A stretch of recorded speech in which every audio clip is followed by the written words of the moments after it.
What if the graphics card you just spent $2,000 on suddenly turned your screen black and never came back? That's exactly what happened to thousands of early adopters who rushed to purchase NVIDIA's flagship RTX 5090 the moment it became available. Within 72 hours of unboxing their cards, users across the United States, Europe, and Asia reported identical symptoms: displays going completely dark mid-session, systems freezing without warning, and, in the worst cases, GPUs that refused to be detected by their motherboards after a reboot. This wasn't a handful of defective units slipping through quality control.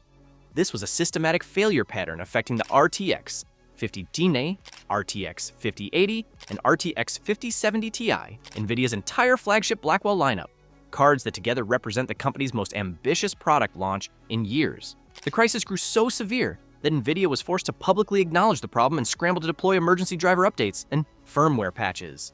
What the company promised was a generational leap in performance.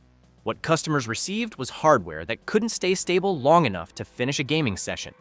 This is the story of how NVIDIA's most powerful consumer GPUs became one of the most unstable product launches and what it reveals about the hidden costs of buying cutting-edge technology the moment it is launched.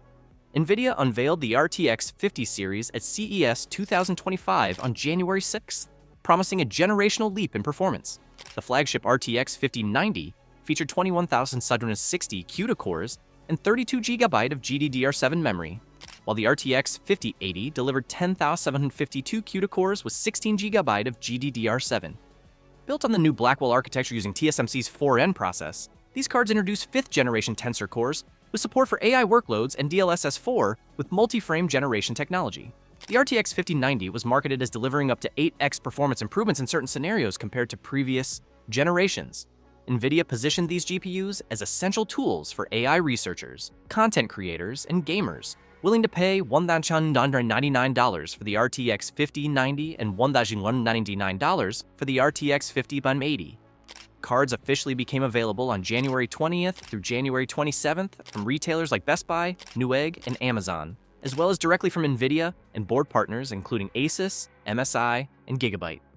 The technical specs were undeniably impressive. The RTX 5090's 512-bit memory bus delivered approximately 1.8 terabytes per second of bandwidth, nearly double the RTX 4090's throughput. What NVIDIA didn't advertise was that these cards would ship with driver version 572.16 software that would become infamous within weeks. But the marketing materials and benchmark slides told only half the story. What users discovered when they actually installed these cards painted a drastically different picture. Within days of launch, a disturbing pattern emerged across independent user reports and tech media testing. Users described black screens occurring randomly during gaming sessions, sometimes within minutes of booting a game, other times after hours of stable operation.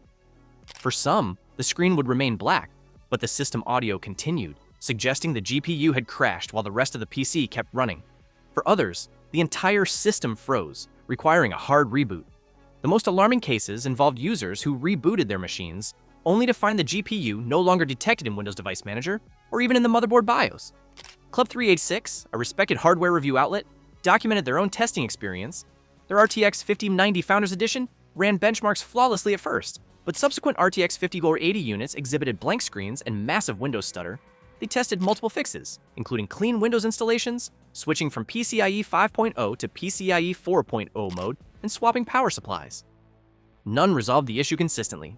Independent testers at Gamers, Nexus reported similar instability, particularly when enabling DLSS frame generation, with some games like Marvel Rivals locking up completely with black screens.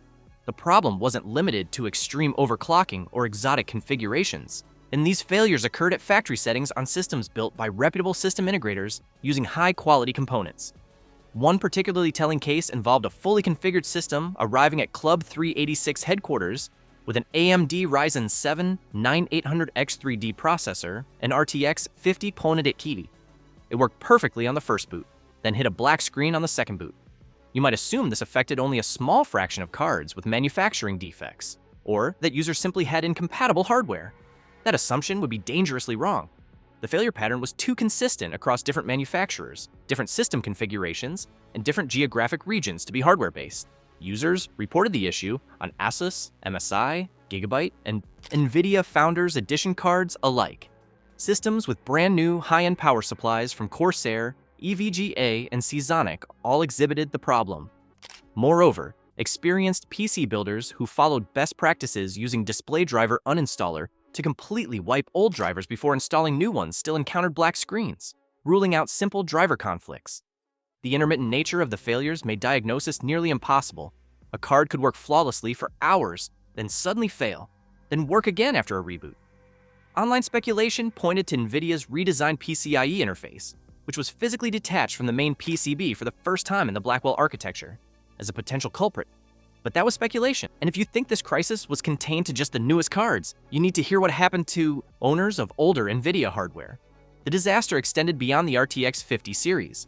NVIDIA's new driver branch, version 570, was required to support the RTX 50 cards, but it also became the recommended driver for RTX 40 and RTX 30 series users.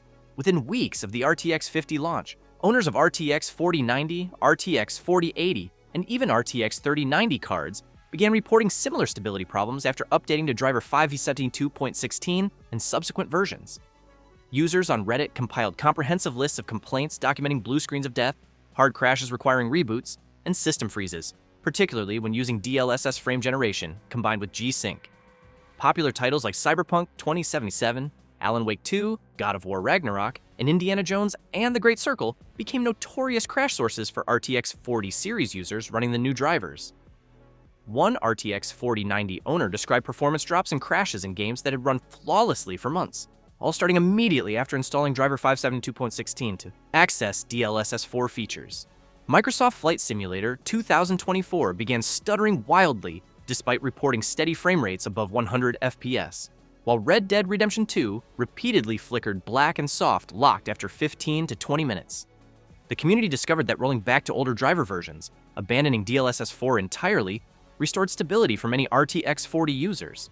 Other workarounds included disabling frame generation, disabling G-Sync, downgrading DLSS library versions manually, and even reducing monitor refresh rates from 144 Hz or 240 Hz down to 60 Hz. That last workaround proved particularly galling. Users who had purchased high refresh gaming monitors specifically to take advantage of high frame rates were forced to cripple their displays to 60 Hz, a refresh rate from the early 2000s, just to prevent black screens. These weren't theoretical problems affecting a vocal minority. By late February 2025, the complaints had persisted for nearly 3 months with no official acknowledgement from NVIDIA addressing RTX 40 series instability. So, where was NVIDIA during all of this? And when the company finally responded, did it actually fix the problem? NVIDIA remained publicly silent for the first 2 weeks after launch, while speculation and frustration mounted. On February 6th, the company issued a brief statement confirming it was investigating the reported issues with RTX 50 series cards.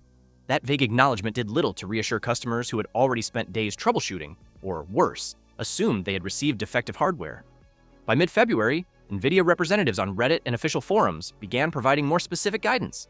The black screen issues could be resolved through vBIOS updates, firmware updates for the graphics card itself, or through an upcoming driver release. MSI was the first board partner to release vBIOS updates for their RTX 5090 gaming trio models, and users confirmed these updates eliminated black screen problems.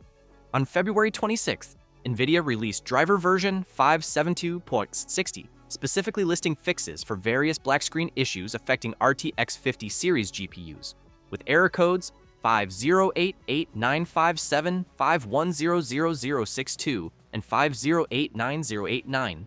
The patch notes also addressed audio issues when GPUs were connected via DisplayPort 1.4 with display stream compression at very high refresh rates, which means 240 Hz monitors are faster, and fixed image corruption on pixelated 2D patterns.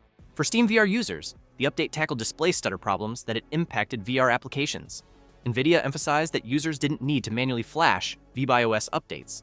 The driver alone would deliver the necessary fixes. But here's what remained broken. The driver 5.72.60 update explicitly targeted RTX 50 series cards, with no mention of fixes for the stability issues plaguing RTX 40 and RTX 30 users. By March 2025, RTX 40 owners had endured instability for nearly 3 months, with NVIDIA's public communications completely ignoring their complaints. The company's silence created the perception that older generation customers were being abandoned in favor of protecting the new flagship launch. Even after the emergency patch, scattered reports continued. Some RTX 5080 users still experienced VR stuttering, and users with specific game titles continued reporting crashes when using frame generation. Driver version 572.60 wasn't a comprehensive solution, it was damage control, targeting the most visible and widespread failure mode. The underlying architectural or firmware issues that caused the black screens in the first place were never publicly explained by NVIDIA, leaving independent researchers and users to speculate about PCIe interface redesigns, GDDR7 memory training problems, or power delivery instabilities. Now that you understand what went wrong and how NVIDIA responded, here's exactly what you need to do if you own one of these cards or if you're trying to decide whether to buy one.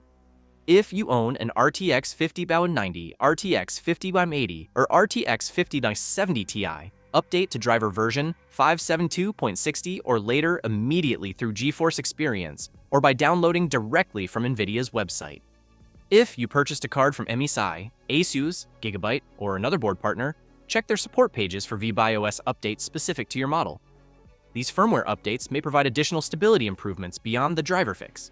For RTX 40 or RTX 30 series users experiencing crashes after updating to the 570 driver branch, consider rolling back to driver version 551.86 or earlier, which predates the RTX 50 launch and avoids the instability introduced in 572.16. You can use Display Driver Uninstaller in Windows Safe Mode to completely remove current drivers before installing the older version. If you rely on DLSS frame generation, test disabling it in individual game settings to see if stability improves. Many users report that this eliminates crashes without requiring a full driver rollback. Similarly, if you use G-Sync, try disabling it temporarily in the NVIDIA control panel under Display, then go to Setup G-Sync, as the combination of frame generation and G-Sync appears particularly unstable on the 570 driver branch. As a last resort, some users have resolved black screens by reducing their monitor refresh rate to 60 Hz through Windows settings, then going to System, then to Display, then to Advanced Display settings, though this sacrifices the high refresh rate experience you paid for. For those considering purchasing an RTX 50 series card, understand that these products launched in an unfinished state and required emergency post-launch patches to achieve basic stability. While driver 572.60 appears to have resolved the most critical black screen issues for many users, long-term reliability remains uncertain, and NVIDIA has not publicly disclosed the root cause of these failures. If you're currently using an RTX 30 or RTX 40 card that works reliably, delaying the upgrade until NVIDIA demonstrates consistent stability over several driver releases would be prudent. The RTX 50 series black screen crisis isn't just a story about buggy drivers, it's a warning about what happens when companies prioritize launch timelines over product readiness.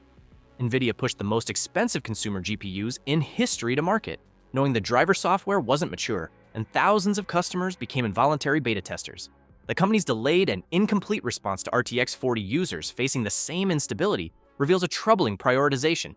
Protect the new flagship at all costs, even if older customers suffer collateral damage. Whether you choose to update your drivers, roll them back, or avoid RTX 50 hardware entirely, share this information with anyone in your life who uses NVIDIA GPUs, because the next driver update could bring the same instability to their system without warning. Comment below whether you updated your drivers or rolled back to an older version so others can see what actually works. And if you want to see which other tech launches failed to deliver on their promises, make sure that you're subscribed, because this won't be the last time cutting-edge hardware is broken.